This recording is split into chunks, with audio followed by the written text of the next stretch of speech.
Hello बच्चे लोग, कैसे हो आप सब लोग। मैं आपकी फ्रेंड एंड मेंटोर आशिता आप सबका स्वागत करती हूँ on this amazing platform of physics वाला। सो बच्चे लोग, आज हम लोग मिल रहे हैं एक न्यू चैप्टर के साथ of your cheat sheet series और इसका नाम है 18th सेंचुरी पॉलिटिकल फॉर्मेशंस। ठीक है, बड़ा ही इंपॉर्टेंट चैप्टर है, आखिरी चैप्टर है, सबके एग्जाम्स में आ रहा होगा तो अच्छे से सुनना है आप सब लोगों को। ठीक है, तो बेटा ये बिना देरी के हम लोग स्टार्ट कर देते हैं। पूरे चैप्टर की आपको समरी मिल जाएगी। अब देखो बेटा, हो क्या रहा है, क्या नाम है 18th सेंचुरी पॉलिटिकल फॉर्मेशन। मतलब कि 18वीं सेंचुरी में इंडिया में अलग अलग राज्यों की यानी किंगडम्स की हालत क्या थी, हम इस बारे में जानेंगे। ठीक है, हमें पता है कि इंडिया में ब्रिटिश आ गए थे। ठीक है, इंडिया में ब्रिटिश आ गए थे और ब्रिटिश जो है 1765 में, पता है ना आपको, 1765 से ब्रिटिश जो है वो रूल करना शुरू कर दिए थे। नहीं भी पता है तो अब सुन लो, गोरे अंग्रेज ये तो पता है इंडिया पे रूल किए थे। कब से करने लग गए थे, 1765 से लगभग। ठीक है, उस तारीख से ब्रिटिश जो है वो रूल कर रहे थे। उससे पहले कौन थे, मुगल थे। पर बेटा उसके बीच का भी एक टाइम है जहां की कहानी कुछ और है, जिसकी वजह से ही ब्रिटिश जो है वो इंडिया पे अटैक करने में सक्सेसफुल हो गए थे। अगर पहले जैसा कोई पावरफुल किंगडम होता तो शायद हम ब्रिटिश को भगा पाते, पर क्योंकि कोई किंगडम ही नहीं था पावरफुल, इसीलिए ब्रिटिश जो है वो बहुत आसानी से अपने पैर जमा लिए इंडिया में। तो अभी हम यही जान रहे हैं कि ब्रिटिश के लिए इतना इजी क्यों हो गया, क्या कंडीशन हो गई थी इंडिया की। ठीक है, तो बेटा देखो हुआ क्या था, मुगलों में हमें पता है इंडिया में मुगल रूल कर रहे थे। ठीक है, औरंगजेब की डेथ के बाद, औरंगजेब एक राजा था मुगलों का, आपने द मुगल्स वाले चैप्टर में पढ़ा होगा। उसकी डेथ के बाद क्या हुआ बेटा, मुगल एम्पायर जो है वो डिक्लाइन होने लग गया, मतलब कि नीचे आने लग गया। जितना पावरफुल पहले मुगल किंगडम हुआ करता था अब उतना नहीं रहा। क्या रीजन है अभी हम जानेंगे। कुछ गलतियां करी थी औरंगजेब ने, क्या क्या गलतियां करी थी अभी हम डिस्कस करेंगे। ठीक है, फिर बेटा क्योंकि मुगल एम्पायर वीक हो गया है तो अब क्या होगा, जो दूसरे अलग अलग तरीके के लोग थे अब वो अलग होने की कोशिश करेंगे मुगल एम्पायर से। तो बेटा स्टेट्स जैसे कि हैदराबाद, अवध क्या है, उत्तर प्रदेश वाला एरिया, बंगाल, ठीक है, जो कि पहले कभी मुगल्स के अंडर में हुआ करते थे, है ना, अब वो क्या करने लग गए, अब वो धीरे धीरे खुद को इंडिपेंडेंट बनाने लग गए। मतलब कि अब उन्हें पता चल गया कि क्योंकि मुगल वीक हो रहे हैं अब हमारा टाइम आ गया है क्या होने का, अपने पांव जमाने का। अच्छा, उसके साथ साथ बेटा और किसकी राइज देखने को मिली, दूसरे लोग जैसे कि जाट, सिख, मराठास, जो कभी भी मुगलों से खुश नहीं थे। ठीक है, तो इन शॉर्ट हमें क्या पता चल रहा है, हमें ये पता चल रहा है कि हालत क्या है, कंडीशन क्या है इंडिया की। ठीक है, डिक्लाइन हो रहा है, एक तरफ किसका डिक्लाइन हो रहा है, मुगल्स का डिक्लाइन हो रहा है, और पावरफुल कौन हो रहे हैं, हैदराबाद, अवध, बंगाल, ये सब क्या बनाना चाहते हैं बेटा, ये इंडिपेंडेंट स्टेट बनाना चाहते हैं। मतलब कि ये मुगलों से खुद को फ्री करना चाहते हैं, उनके चुंगल से निकलना चाहते हैं, है ना, ये क्या बनाना चाह रहे हैं, इंडिपेंडेंट स्टेट। अच्छा, ये कभी मुगलों के अंडर काम किया करते थे बड़े खुशी खुशी, पर अब इनको क्योंकि पता चल गया है कि मुगल्स जो है अब ज्यादा टाइम नहीं टिक पाएंगे तो ये अलग होना चाह रहे हैं। दूसरी ही तरफ कौन से ग्रुप है बेटा, फाइटिंग ग्रुप्स। ये वो लोग थे जो कभी भी मुगलों से खुश थे ही नहीं। ठीक है, इनको इसीलिए रिबेलियस ग्रुप्स भी बोलते हैं, मतलब कि ये हमेशा से मुगलों से अलग ही होना चाहते थे। ये कौन थे, सिख, जाट्स, ठीक है, मराठास। तो बेटा हम इनके बारे में इस चैप्टर में जानेंगे। ठीक है, तो बेटा अब आपके दिमाग में आ रहा होगा कि मैम आपने ये तो बोल दिया कि मुगलों का डिक्लाइन हुआ, पर क्यों हुआ, क्या रीजन था। तो देखो बेटा, मुगल जो है वो औरंगजेब की डेथ के बाद, या एक तरीके से आप समझ लो औरंगजेब के टाइम पे ही बर्बादी के रास्ते चल गया था। क्यों, क्योंकि बेटा औरंगजेब जो था ना वो बहुत ज्यादा क्या था, लालची था। ठीक है, वो उसके किंगडम की साइज से खुश नहीं था, वो अपने किंगडम को और फैलाना चाहता था। अब और फैलाने के लिए आपको आर्मी को भेजना पड़ेगा फाइट करने के लिए जगह जगह पे। एक टाइम के बाद क्या हुआ बेटा, औरंगजेब जो है वो क्योंकि इतना ज्यादा लालची हो गया था, उसने इतना ज्यादा आर्मी के पैसों का, रिसोर्सेज का यूज कर लिया कि किंगडम में अब पैसा जो है, रिसोर्सेज जो है वो खत्म होने लग गए। तो हमें क्या पता चलता है कि मिलिट्री और रिलीजियस पॉलिसी की वजह से, ठीक है, एक तो जगह जगह पे फाइट करते रहते भेजने की वजह से क्या हो गया, पैसे जो है, रिसोर्सेज जो है वो डिप्लीट हो गए। फिर बेटा औरंगजेब जो है कट्टर था यानी कि उनने हिंदूज के साथ बहुत ज्यादा गलत चीजें करी। ठीक है, तो लोग जो है वो शांत नहीं रहेंगे, लोग पहले जिनको अब राजा मानते थे अब उनसे खुश नहीं रहेंगे। तो बेटा इन रीजन की वजह से क्या हुआ, फाइनेंशियल रिसोर्सेज भी कम हुए मुगल्स की, और मुगल्स की रिस्पेक्ट भी धीरे धीरे कम हो गई। ठीक है, फिर बेटा ठीक है, बहुत सारे जो मनसबदार और गवर्नर जो मुगल किंगडम में थे उनके बीच में भी फाइट होना चालू हो गया। क्यों फाइट होना चालू हो गया, क्योंकि बेटा अब जो राजा था ना, जो पहले कभी बहुत ताकतवर हुआ करता था, वो तो हो रहा है कमजोर। अब उसके नीचे जो काम करने वाले गवर्नर्स है, सूबेदार है, मनसबदार है, आपने पढ़ा होगा द मुगल वाले चैप्टर में। ठीक है, उन सब में भी आपस में फाइट होने लग गई। अब किसी किंगडम में सब लोगों के बीच में फाइट चल रही है तो वो किंगडम चल पाएगा, नहीं चल पाएगा। तो बेटा इसीलिए मुगल जो है वो क्या होने लग गए, बिल्कुल वीक होने लग गए। ठीक है, अब क्या हमें पता चलता है कि ये वही गवर्नर हैं, कौन गवर्नर है जो कभी मुगलों के अंडर काम किया करते थे, अब ये अलग होने की बात करेंगे। और ये अलग होने की बात करने वालों में से ही बेटा वो है जो अभी हमने फर्स्ट स्लाइड में देखा था, हैदराबाद, अवध, बंगाल। वापस दिखाती हूं आपको, वापस देखो। ठीक है, तो एक्चुअल में बेटा ये जो हैदराबाद, अवध और ये जो थे ना, ये पहले मुगल के अंडर ही काम कर रहे थे, ये पहले गवर्नर हुआ करते थे मुगल किंगडम में, पर अब इनके बीच में फाइट होने लग गई और ये अब जाने लग गए कि अब हम क्या हो जाए, इंडिपेंडेंट हो जाए। किससे इंडिपेंडेंट हो जाए, मुगलों से। ठीक है, तो अब ये धीरे धीरे करके अपना क्या बनाने लग जाएंगे, अपना एक एक करके स्टेट बनाने लग जाएंगे। तो अभी हमें क्या पता चला कि डिक्लाइन हो जाने के बाद, मैं वापस रिवाइज करवा रही हूं ताकि आपको याद रहे। ठीक है, इंडिपेंडेंट स्टेट बनाने लग गए कौन कौन, जल्दी जल्दी बताओ। हैदराबाद, ठीक है, अवध, राजपूत, इनमें राजपूत भी है जो पहले कभी मुगलों के अंडर काम किया करते थे, पर अब उनने बोल दिया कि अब हमें क्या होना है, अब हमें बिल्कुल अलग होना है। और बेटा एक तरफ फाइटिंग ग्रुप्स तो थे ही थे, ये भी पावरफुल होने की कोशिश करेंगे। इनमें कौन है अभी हम जानेंगे चैप्टर में आगे, सिखों के बारे में भी जानेंगे, जाट्स के बारे में भी जानेंगे और मराठास के बारे में भी जानेंगे। ठीक है, तो पहले आपके चैप्टर में इस पार्ट में जो गिवन है उसके बारे में डिस्कस कर लेते हैं, जो कि है राजपूत। हैदराबाद और अवध के बारे में अब आपके डिलीट हो गया है तो हम ज्यादा डिटेल में नहीं जाएंगे। आपको सिर्फ ये याद रखना है कि हैदराबाद और अवध में भी जो अभी राजा बने हैं और बंगाल में भी जो अभी राजा बने हैं वो पहले मुगलों के टाइम पे क्या हुआ करते थे, उन्हीं के गवर्नर हुआ करते थे। ठीक है, अब अलग होके उनने अपना क्या बना लिया, अलग राज्य बना लिया। अब बेटा राजपूत के बारे में थोड़ा सा हम जान लेते हैं क्योंकि आपकी किताब में गिवन है। राजपूत में भी बेटा दो राजा जो थे जो काफी ज्यादा पावरफुल थे, जिनने आसपास के एरिया को अपने अंडर करने की कोशिश की। सबसे पहले कौन थे, अजीत सिंह। ठीक है, ये कहाँ के राजा थे बेटा, तो ये राजा थे अजीत सिंह ऑफ जोधपुर। अब बेटा मुगलों के टाइम पे ये गवर्नर, ये इनके हाथ में जोधपुर तो था ही, पर ये गवर्नर थे गुजरात के भी। ठीक है, अब ये क्या करेंगे, ठीक है, ये क्या करेंगे, ज्यादा पावरफुल हो जाएंगे। क्यों, क्योंकि इनके ऊपर जो कभी राजा हुआ करता था वो अब कमजोर हो गया, मुगल जब कमजोर हो गए तो ये गुजरात के गवर्नर तो थे ही थे, पर ये अब आसपास वाले एरिया को भी अपने अंडर में लाने की कोशिश करेंगे क्योंकि इनको पता चल गया राजा तो क्या हो रहा है, कमजोर हो रहा है। अब बेटा दूसरी तरफ एक और राजा जो थे वो कौन थे, जय सिंह। ये कहाँ के हैं, ये है आमेर के। आमेर कहाँ पर है, जयपुर में। ठीक है, तो बेटा ये ऑलरेडी ये भी गवर्नर थे पहले, किसके गवर्नर थे, मालवा के, यानी कि मध्य प्रदेश के। पर बेटा धीरे धीरे ये भी बहुत ज्यादा पावरफुल हो जाएंगे, ये अपनी कैपिटल सिटी भी बना देंगे, किसको, जयपुर को, क्योंकि आप सब लोगों ने अभी सुना होगा, सुना है कि नहीं सुना है, जयपुर का नाम, पिंक सिटी का नाम सुना है कि नहीं सुना है, इसीलिए इसको पिंक कलर से लिखा है।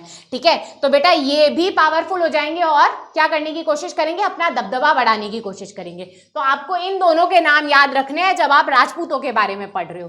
अब बेटा दूसरे जो फाइटिंग ग्रुप्स थे वो कौन थे, अभी हमने जान लिया कि कुछ लोग ऐसे थे जो इंडिपेंडेंट हो गए, उनमें हमने हैदराबाद के बारे में जाना, अवध थे, बंगाल था और कौन से थे, राजपूत थे। अब दूसरे तरफ जो लोग हैं वो है फाइटिंग ग्रुप्स, जो कभी भी खुश नहीं थे मुगलों से। इनको अब पता चल गया अब तो बिल्कुल सही टाइम है क्या करने का, फाइट करने का। सबसे पहले नंबर पे कौन है? सिख हैं बेटा। तो बेटा सिख जो है वो पावरफुल कैसे हुए? तो बेटा सिखों में एक खालसा सिस्टम चलता था। खालसा सिस्टम का क्या मतलब है?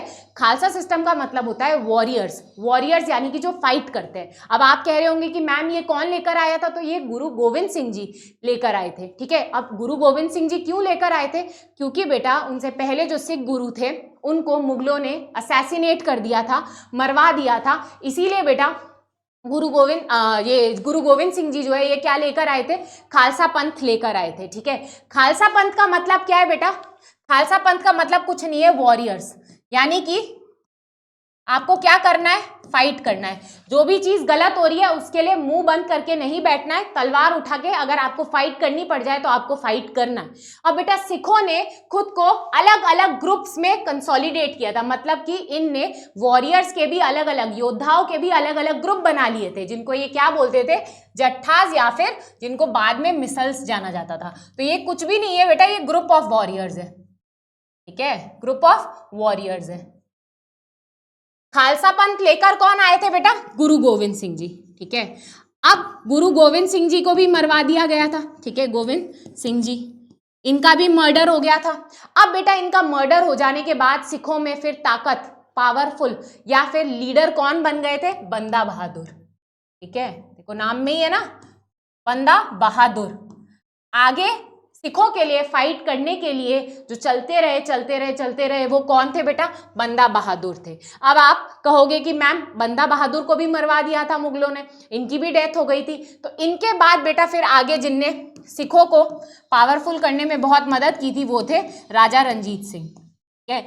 इन तीनों के नाम आपको इसी तरीके से याद रखने हैं। तो बेटा महाराजा रंजीत सिंह जो थे इनने सिखों को पावरफुल ग्रुप में यूनाइट किया था और इनने सिखों की कैपिटल कहाँ पे बनाई थी? लाहौर में, ठीक है। तो आपको क्या याद रखना है कि खालसा पंथ स्टार्ट किसने किया था? गुरु गोविंद सिंह जी ने, मुगल्स के अगेंस्ट फाइट करने के लिए ही। फिर इनके बाद बंदा बहादुर जी थे जिनने लीडरशिप ली थी, और इनके बाद कौन आए थे? राजा रंजीत सिंह जी, जिनने लाहौर में सिखों की कैपिटल भी बनाई थी और सिखों को काफी ज्यादा पावरफुल करने में इनका बहुत बड़ा योगदान था, रोल था।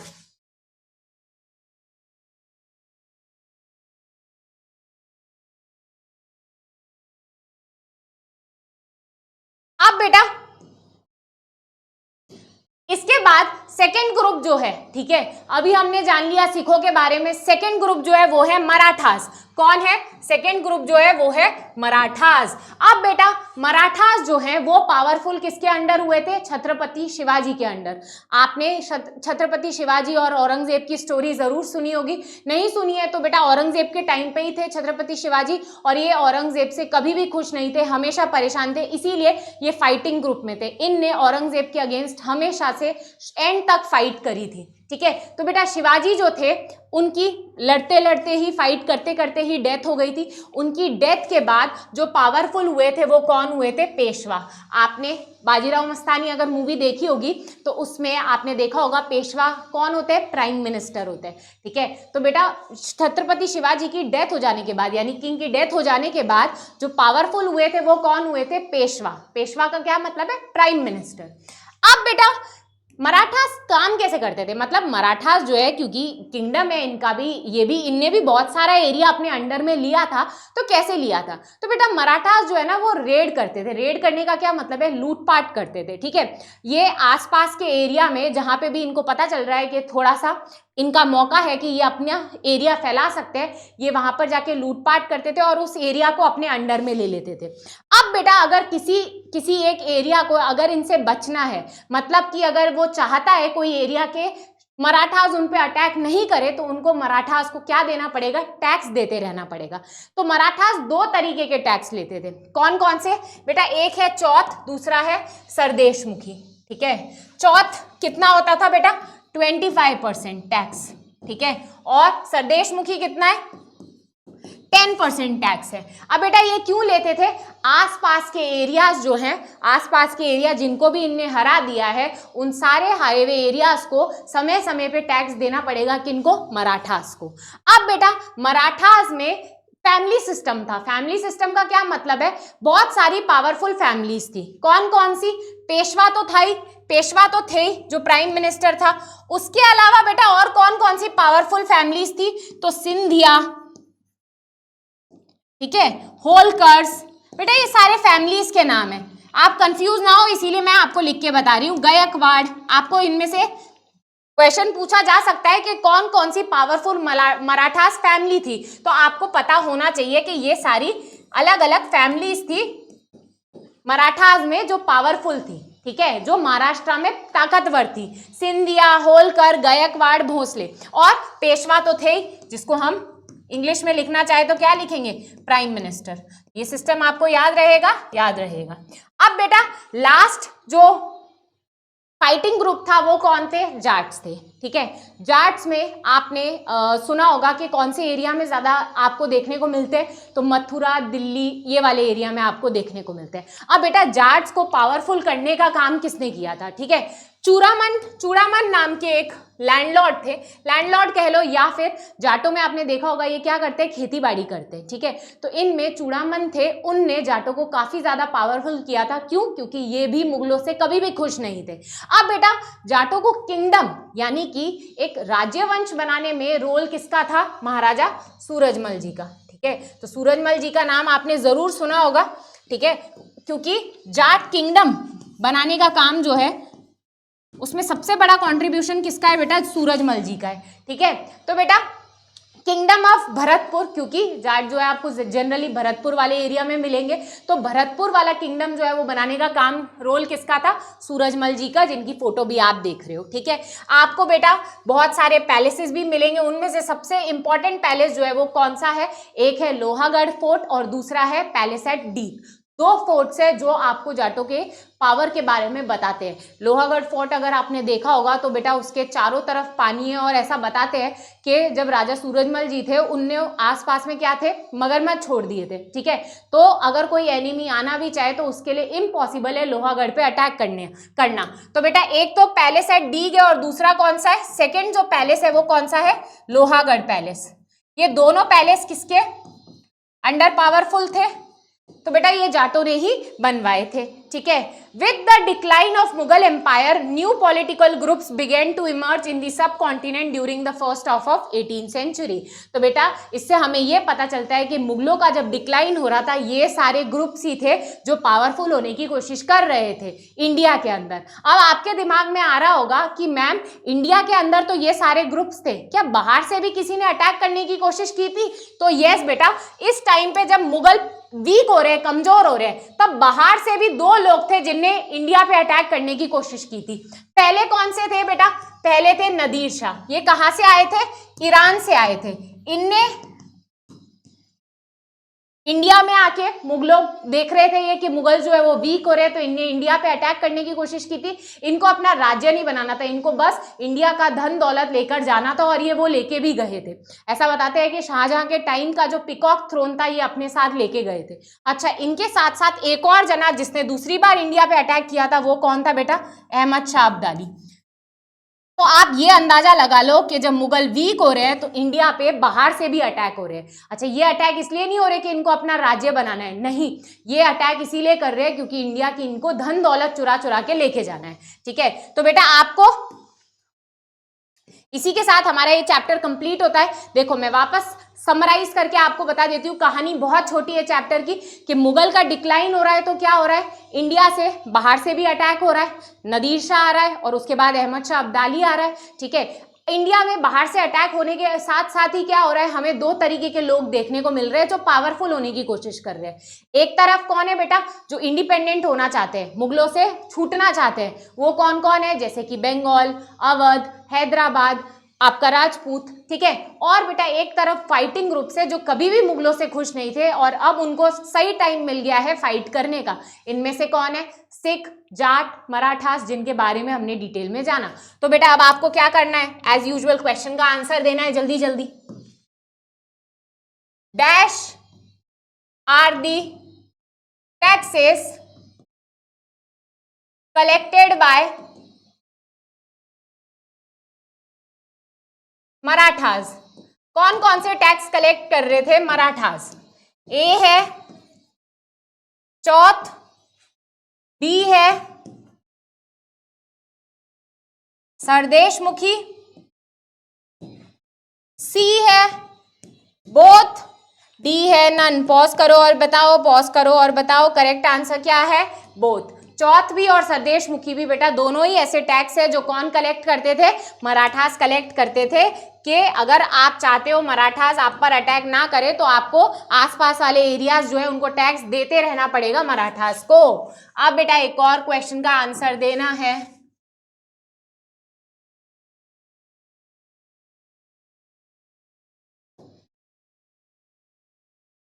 किंगडम ऑफ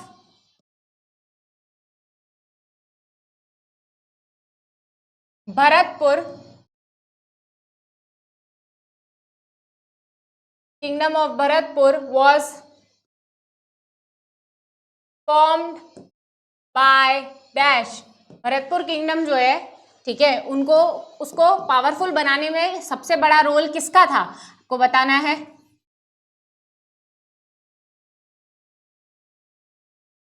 छत्रपति शिवाजी,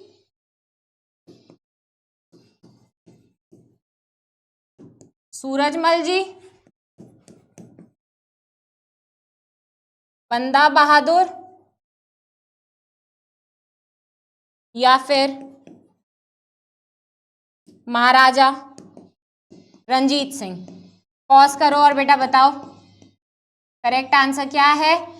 भरतपुर में जाट थे और जाटों में पावरफुल करने का काम किसका था, महाराजा सूरजमल जी का। बंदा बहादुर जी और रंजीत सिंह जी जो है इनने सिखों के लिए काम किया था। ठीक है, तो बेटा इसी के साथ हमारा ये वाला चैप्टर जो है वो कंप्लीट होता है। आई होप आपने सारी समरी जो है वो बना ली है, सारी चीज़ें अपने दिमाग में डाल दी है और आपने एक्टिवली पोल में भी पार्टिसिपेट किया है। अब हम लोग मिलेंगे नेक्स्ट क्लास में। Thank you very much.